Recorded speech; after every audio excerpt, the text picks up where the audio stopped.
చూడు జైత్రి, ప్రిన్సిపల్ కూతురు అంటే చదువు తల్లిలా ఉండాలి, అమ్మోరు తల్లిలా కాదు. అర్థమవుతుందా? ఏం చేస్తున్నావు? ఏదో రివిజన్ చేయమని చెప్పి వెళ్ళారు. బోర్ కొడుతుంది నాకు. అవును, నువ్వు ఎందుకు చదువుతావు నాకు అసలు అర్థం కాదు. ఎలాగో ప్రిన్సిపల్ కూతురువి, కరెక్షన్ చేసేటప్పుడు పాస్ చేస్తారు కదా. అంత సీన్ లేదమ్మా. ఆ క్వశ్చన్ పేపర్ ప్రిపేర్ చేసిన వెంటనే ఎలాగో డాడీకి పంపిస్తారు కదా రీచెక్ చేయడానికి. కొట్టేస్తున్నావా ఏంటి? ఆయన ఒకసారి ఇంటికి వచ్చాక ఆయన బ్యాగ్ లో వెతికి క్వశ్చన్ పేపర్ దొరకగానే నీకు కూడా పంపించేస్తాను. దొరకకపోతే? జైత్రి, జైత్రి లే. బా, టైం ఎంత అవుతుంది డాడీ? టైం ఎంతైనా కానివ్వు. నేను చెప్పిన క్లాసులు మొత్తం రివిజన్ చేసుకోవాలి. నువ్వు సాయంత్రం చేస్తా. పొద్దున్నే చదివితే బాగా ఎక్కుతుంది. లేస్తావా లేవా?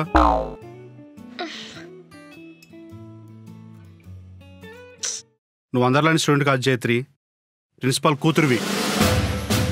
నువ్వు తప్పు చేస్తే నేను తప్పు చేసినట్టు, ఎగ్జామ్లోకి మార్కులు తక్కువ వస్తే నేను ఫెయిల్ అయినట్టు. ఇన్ కేస్ నువ్వు ఫెయిల్ అయ్యావనుకో, ఇల్లు నీకు జైలు అయిపోతుంది. నీ పరువు పోతుందని చెప్పొచ్చు కదా డాడీ. మళ్ళీ మోనోలాగ్ ఒకటి కదా. లేచి చదువు మరి.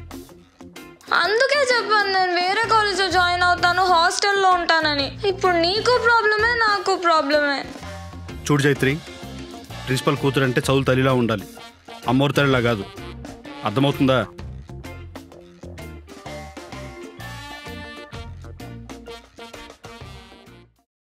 చదువుతున్నావా? చదువుతున్నాను డాడీ, చదువుతున్నాను. డాడీ నేను రెడీ, వెళ్దామా? ఏంటి ఇలానే వస్తావా కాలేజ్కి? ఎలాగో యూనిఫామ్ లేదు కదా. యూనిఫామ్ మాత్రమే లేదు, డ్రెస్ కూడా ఒకటి ఉంది కదా, వెళ్ళి కుర్తి వేసుకొని రాపో. డాడీ నువ్వు ప్రిన్సిపల్ కూతురువి, కాబోయే కాలేజ్ టాపర్వి, ఇలాగే వస్తావు కాలేజ్కి? ఈ ఒక్కరోజు చాలు నా రెప్యుటేషన్ పోవడానికి. నా క్లాస్మేట్స్ ఎవరు వేసుకోవట్లేదు కదా. వాళ్ళ ఫాదర్స్ ఎవరు ప్రిన్సిపల్స్ కాదు. నువ్వు ప్రిన్సిపల్ ఎందుకు అయ్యావు డాడీ? నన్ను చంపుకు తినడానికా? కాదు, ఇట్స్ అన్ అచీవ్మెంట్ నా టాలెంట్ కి. ప్లీజ్ మళ్ళీ స్టార్ట్ చేయకు, నేను వెళ్ళి మార్చుకొని వస్తా. Few moments later. ఇప్పుడు ఓకేనా? ఇప్పుడు చూడు ఎంత బాగుందో. పద.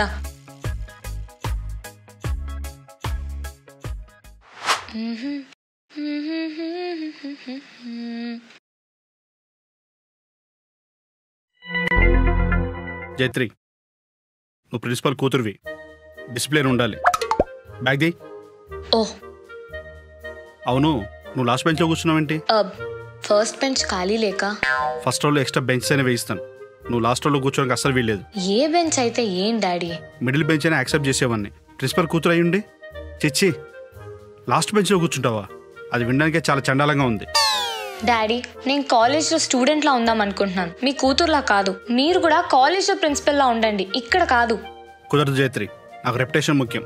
ప్రిన్సిపల్ కూతురు ఆయన మాట వినట్లేదంటే మిగతా వాళ్ళు నా మాట వింటారు. నువ్వు రేపటి నుంచి ఫస్ట్ బెంచ్లోనే కూర్చోవాలి, ఈవినింగ్ స్టడీ అవర్స్కి వెళ్ళాలి.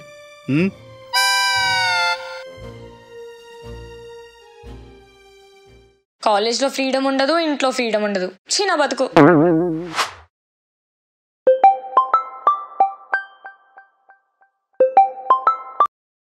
హలో. హలో శోభన్. ఏం జైత్రి కాల్ చేసావు? మీ డాడీ పక్కన లేడా? డాడీ ఉంటే నేను నీకు కాల్ చేస్తానా? అదేలే. ఏం చేస్తున్నావు? ఏదో రివిజన్ చేయమని చెప్పి వెళ్ళారు. బోర్ కొడుతుంది నాకు. అవును, నువ్వు ఎందుకు చదువుతావు నాకు అసలు అర్థం కాదు. ఎలాగో ప్రిన్సిపల్ కూతురువి, కరెక్షన్ చేసేటప్పుడు పాస్ చేస్తారు కదా. అంత సీన్ లేదమ్మా. నాకు డౌట్ జైత్రి, నువ్వెందుకు ప్రిన్సిపల్ కూతురు అయినా కాలేజీలో అలా ఉంటావు? అదే నేను ప్రిన్సిపల్ కొడుకు అయితేనా కాలేజ్కి అసలు వచ్చేవాడిని కాదు తెలుసా. హలో జైత్రి. ఏం చేస్తున్నావు జైత్రి? వాళ్ళ డాడీ వచ్చినట్టున్నాడు. చదువుతున్నాను డాడీ. ఏంటి నోవేరా? నేను ప్రిన్సిపల్ని జైత్రి, కానీ సినిమాలో చూపిస్తారు ప్రిన్సిపల్ని ఎరిపప్పలాగా, అలా కాదు. కానీ ఇది కాలేజ్ కాదు డాడీ. నువ్వెంత మంచిగా ఉంటే కాలేజీలో నాకు అంత మంచి పేరు వస్తుంది. ఆయన నువ్వు లాస్ట్ బెంచ్లో కూర్చున్నప్పుడే నాకు అనుమానం వచ్చింది. కాలేజీలో లాగా నీకు టైం టేబుల్ పెడతాను నాకు.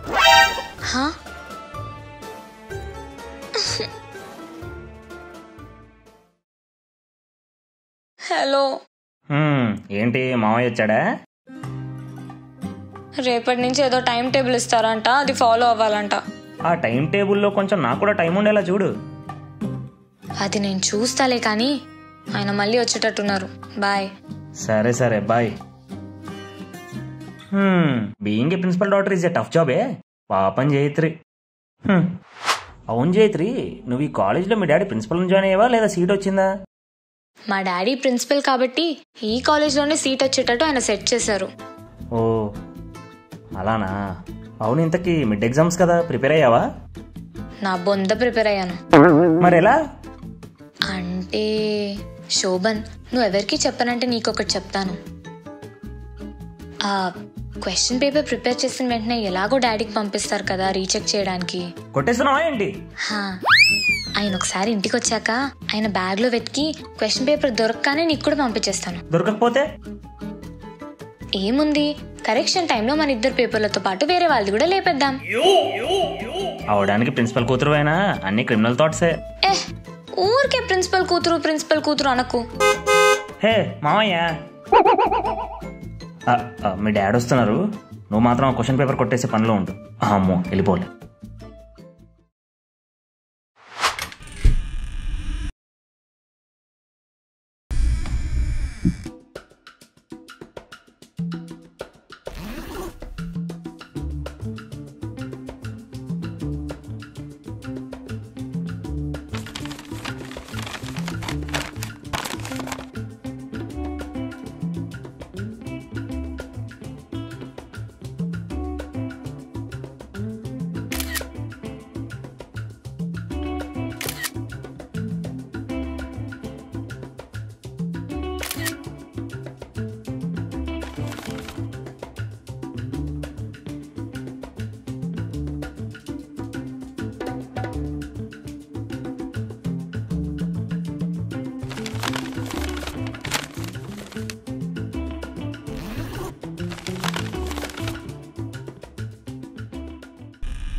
ఒక్క ఆన్సర్ రాయలేదు నేను కూడా.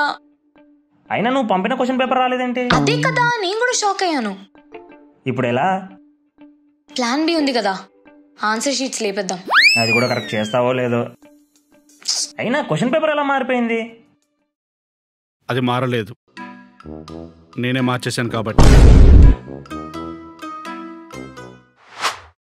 నువ్వు ఇలా చేస్తావని డౌట్ వచ్చే పేపర్ మార్చేశాను.